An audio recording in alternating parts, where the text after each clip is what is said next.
There's this guy, Serafin Carrasco. Just an example.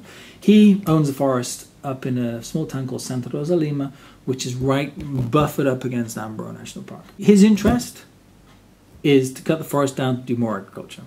Keeping the forest intact has a value to society for mitigation of climate change, mitigation extremes of weather, animals and plants that live in this forest are interesting for tourists. There might be some new drugs in plant species unknown to science. So there's a lot of values that the forest has to humanity when it's intact. The value that Mr. Carrasco, who owns this forest, the value he gets from this forest intact is almost zero. He cuts it down because it's his.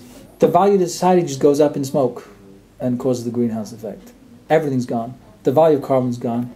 And maybe he gets, he sells, he cultivates it for a couple of years, sells his hot peppers, so he gets, $500. These numbers are indicators rather than actual numbers, but I'm use them as indicator numbers to make a point. So when it's intact, it's giving society $2,000, but he gets nothing. When it's cut down, society gets nothing, but he maybe gets $500.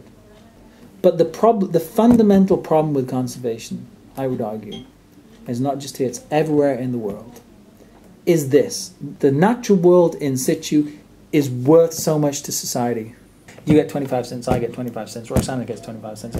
Yeah, 15,000 people will get it really small, but the people have the ability and the right to decide whether it's cut down or not, get nothing. How to get some of that $2,000 that we're all benefiting from, and all winning with that forest intact, how do we get some of that money to Serafin Carrasco so that he doesn't cut the forest down?